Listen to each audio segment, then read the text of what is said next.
Hello, today is July 10th of 2020. My name is Raymond Ng, the Director of Education here at Monteca International Play School. Thank you for watching our live today. You notice that today our live is moved towards a Saturday because we had some technical difficulties yesterday at the school, but it's all sorted. So let's get on with our topic today. Our topic today is all about scribbling, drawing, and writing.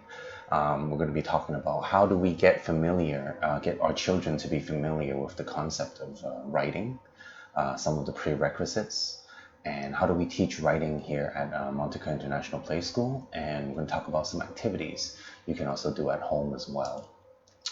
So let's talk about prerequisite. Writing is, of course, a very hands-on process. And just like many other different learning areas, in Montessori,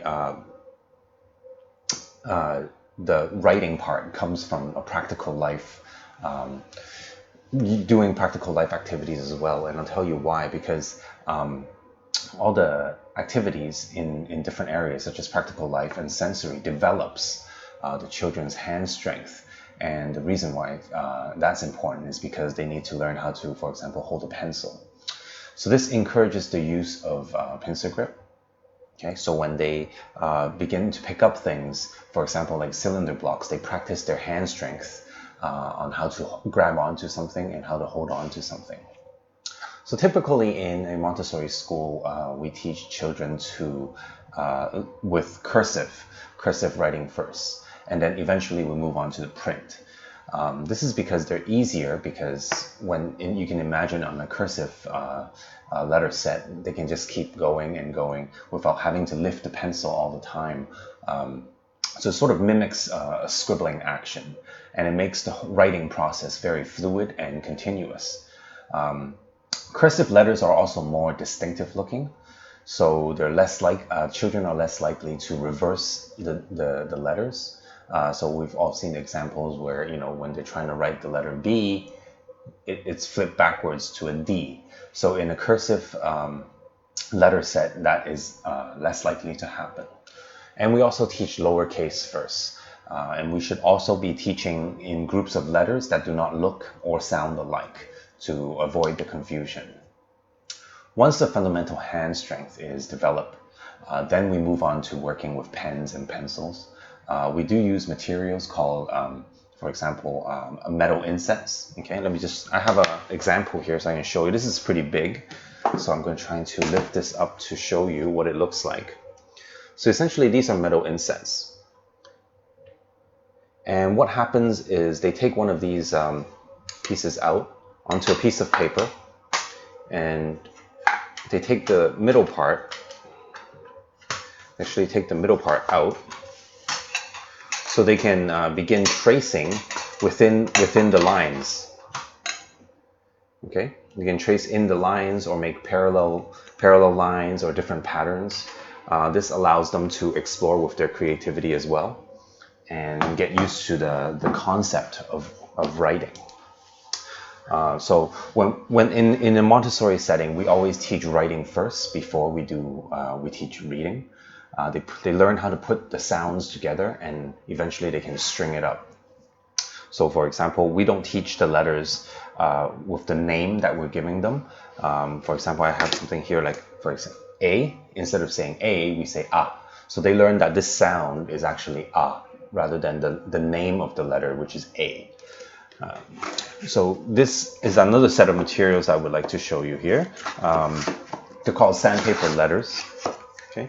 So as you can see, they're just simple boards with letters on it. That's with the sand, which is fine sand, imprinted on it.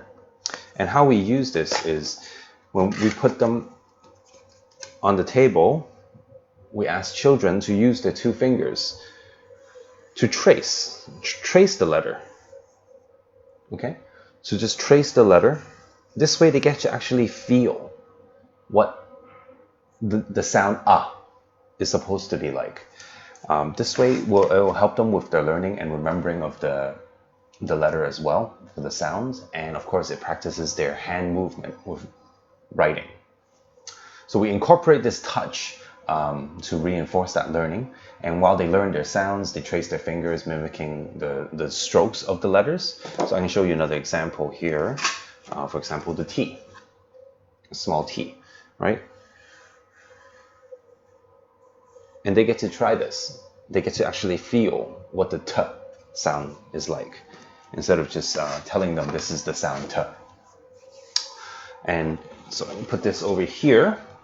And once they've mastered this part, we then move on to another material called the movable alphabets.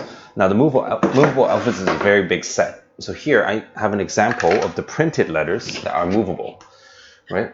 So as you can imagine, they can take letters like these, and I'll show you another one, like a C or a D.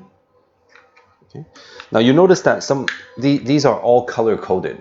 Okay, all vowels are in blue and all the consonants are in red. This is to help the children remember which one is which.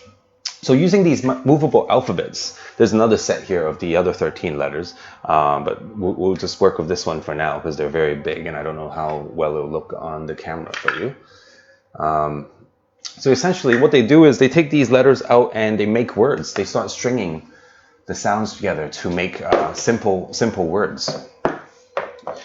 It allows them to sort of write by putting the letters together, and this is before they learn how to control a pencil. Children learn how to control their pencil in their very own creative way. So it's one thing that I do want to mention is when we move on to naming numbers, we also use things, this material called sandpaper numbers. By this time, children should be very familiar with the format. And again, they're tracing it with their fingers. Okay? They're tracing it with their fingers to feel this letter, this number. And it's very crucial in helping them learn and become familiar with the concept. We also use materials such as the Montessori sand tray, which I don't have an example here because actually our students are using it right now. But essentially it's a big box with sand in there, and it allows them to draw in the sand with their fingers. And then afterwards, of course, you can reset it, and that's a very popular activity in our classroom as well. Once they're familiar with using pencils, we will also move on to, in our CASA program, we will move on to using different chalkboards for them to practice. Nowadays, we can always use dry erase boards as well, so there's less dust. But the chalkboards, it starts off with a blank one, and then there's lines. This helps them to focus, and it introduces the concept of writing in an ordered manner.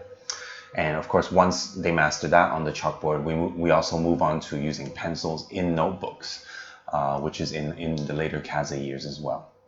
So some of the activities at home that we can provide for children to help them hone in on the sense of pincer grips. Remember, even in the writing department, it starts with practical life activities. So for younger children, we would recommend starting the activities that develop their hand strength primarily, in pincer grasp. For example, they can learn how to use a pair of tongs, or using chopsticks to transfer objects from one place to another. That's a very typical practical life activity that we do here. Or they can be using their hands to pick up something using their pincer grasp to transfer from one place to another. So for children that are a bit more advanced, we let them explore with a crayon at home, preferably on a piece of paper or a notebook instead of the walls. Otherwise, there may be a lot of things to clean up, I guess, which is another activity in itself with the children to do together. But if you are worried about the mess, use apparatus that's water-based, something very easy to clean. And even though they may or may not make a mess, even if they do, it's okay. Let them make that mess, right? It's part of it's the learning process to enjoy, explore, and really to be creative. So that's where I'm going to end my live topic today.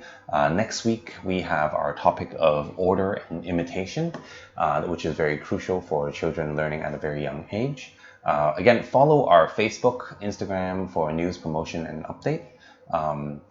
We are continuing on with our classes. So do call us for your free trials. Spots are very limited as all our sessions are filling up as well. So we will be open throughout this time, and we're accepting enrollment for our regular journey classes, our toddler and in the CASA independent classes as well.